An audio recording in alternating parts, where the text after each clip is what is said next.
उत्तर दिए। हकीकत यह है कि खुद को जानना कठिन नहीं है, खुद को जानना आसान है, लेकिन जो आप जानते हो वो दूसरों को समझाना बहुत कठिन है। उस संत ने जवाब दिया कि सत्य को जानना कठिन नहीं है, पर इस दुनिया में जो आप जानते हो अगर आप दूसरों को समझाना चाहते हो तो वो बहुत कठिन है। जो आप जानते हो अगर आप औरों को समझाना चाहोगे तो सबसे ज्यादा मुश्किल आएंगे। इसीलिए इस दुनिया में सबसे ज्यादा मुश्किल अगर किसी को आती है तो तीर्थंकर को आती है, मसीहा को आती है, पैगंबर को आती है, अवतार पुरुष को आती है, सतगुरु को आती है। सबसे ज्यादा मुश्किल है। धर्म गुरु को नहीं आएगी, सतगुरु को आएगी। Both are different.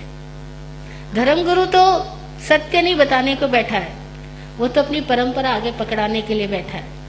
उसने अपने गुरुओं से कुछ वर्ड्स सीखे, कुछ ट्रेडिशंस सीखे, कुछ रिचुअल्स सीखे, और जो कर्मकांड उसने सीखे हैं वो कर्मकांड वो आगे वापस ट्रांसफर कर देगा। वो उद्धार का प्राप्त ज्ञान आगे उद्धार देने के लिए तैयार बैठा है, और बदले में उसको वेतन मिल जाएगा, उसको मान सम्मान मिल जाएगा, उसको लोगों से दान चंदा मिल जाएगा, उसका धंधा चल जाएगा।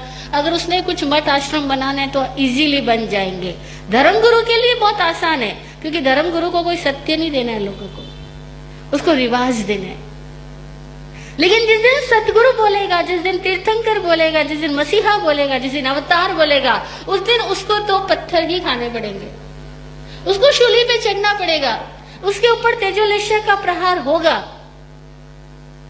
वो आदमी को जहर का प्याला मिलेगा, सुकरात को जहर का प्याला मिलेगा। क्यों? क्योंकि वो जो जानता है उसकी वजह से नहीं, वो जो जानता है वो कहता क्यों है उसकी वजह से। आप ज्ञानी हो जाओ और मुक्त हो जाओ, किसी को कोई दिक्कत नहीं है। आप ज्ञानी हो जाओ और अपने ज्ञान को किसी दिन बोल दो, अपनी गांठ खोल दो, अब दिक्कत शुरू।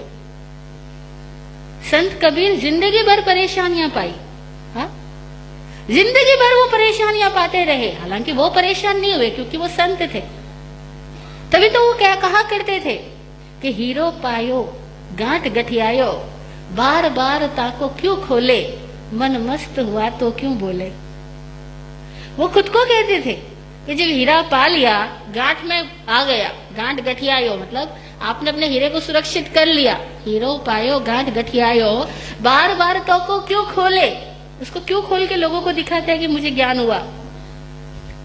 अगर तू लोगों को कहेगा कि मुझे ज्ञान हुआ, लोग तुझे जीवित ही नहीं रहने देंगे। मन मस्त हुआ तो क्यों बोले। और वो बोले मुस्लिम खिलाफ हो गए, मुस्लिमों के लिए बोले मुस्लिम खिलाफ हो गए, हिंदुओं के लिए बोले हिंदू खिलाफ हो गए, जैनियों के लिए बोले जैनी खिलाफ हो गए, जिसके लिए बोले वो सब खिलाफ हो गए। और मरने के बाद में हर कोई कहने लग गया वो बड़े महान थे।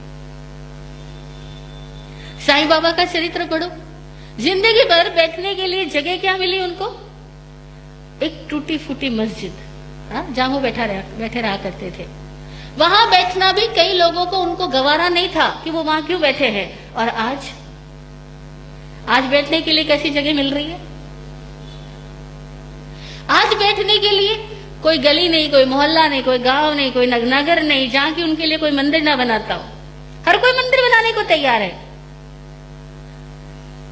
बॉम्बे में तो जगह जगह स्टेशंस के पास भी उनके मंदिर बने हुए हैं कि जो भी आया है उस संत के दर्शन करके जाए, ठीक है। और जब वो जीवित थे तब कोई पूछता तक नहीं। 1 2 5 10 भक्त तो सबके हो जाते हैं, बाकी लोग मरने के बाद हर कोई आदमी सराहना कर लेता है। उस संत ने कहा सबसे कठिन काम है सत्य को जानकर दुनिया को कहना।